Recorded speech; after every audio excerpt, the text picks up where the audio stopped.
Sinimula na ng Rizal PNP ang pagpapatupad ng mga hakbangin para matiyak ang isang ligtas at payapang pagdiriwang ng Semana Santa ngayong sa buong lalawigan.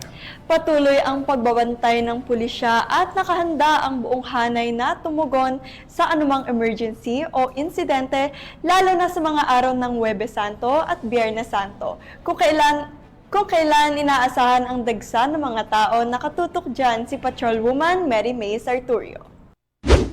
Sa paghahanda para sa Semana Santa, ang mga kapulisan sa Rizal sa pamumuno ni Police Colonel Felipe B. Maragon, Provincial Director, ay nagsagawa ng mga hakbang upang matiyak ang seguridad at kaayusan sa buong lalawigan.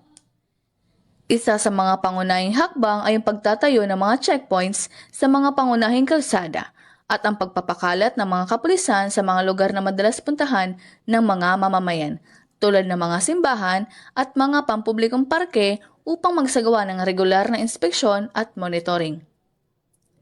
Nagsagawa rin ng coordination meeting si Police Colonel Maragon sa iba't ibang ahensya ng gobyerno upang mapaghandaan ang posibleng pagdagsa ng mga tao sa mga pampublikong lugar at upang tayakin ang mabilis na pagtugon sa anumang insidente sa panahon ng Semana Santa.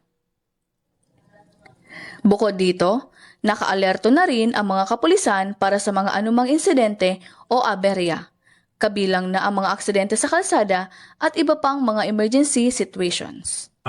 As far as the Holy Week is concerned, we are very much ready.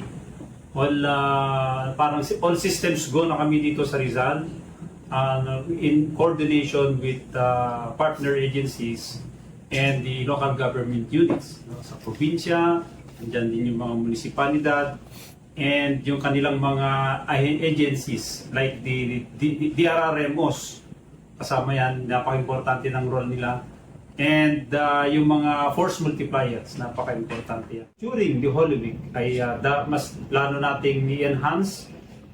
Sabi ko nga sa'yo, ito ay interagency, may AFP, may Coast Guard, may Bureau of Fire, nandyan din yung Bureau of Bail Management and Technology, at nandun yung mga nasa resources ng mga munisipyo, yung kanilang human resources, yung kanilang traffic enforcement, yung kanilang public safety, yan yung mga i-deploy natin.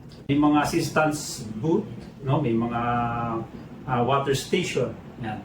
Tapos may mga medical, yan. May mga medical personnel din na mag-check kung kinakailangan ng medical assistance.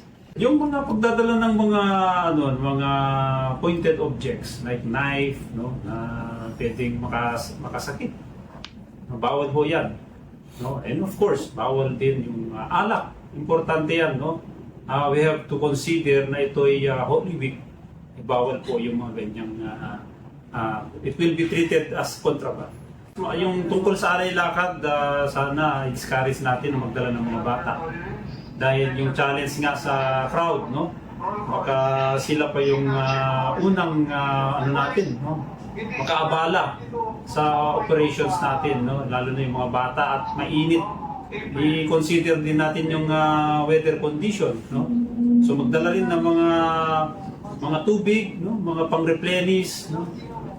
Sa ating katawan, and yun nga, bawal ho magdala ng mga kontrabando, yung mga panaksak, baril, and lalo yung mga alak din, no? Bawal po yan. Well, yun nga, yung ating aktibong dito na pagbigay ng security and safety coverage, yun ang asahan ng ating mga kababayan dito. Sa kabila ng paghahantang ito, pinapayuhan pa rin ang mga mamamayan na maging maingat. Hinihikayat ang bawat isa na makipagtulungan sa mga otoridad at sumunod sa mga safety protocols sa panahon ng Semana Santa. Mula rito sa Calabarzon, ako ang inyong Police News Network Correspondent, Patrolwoman Mary May Sarturio. Alagad ng batas, tagataguyod ng Balitang Pulis.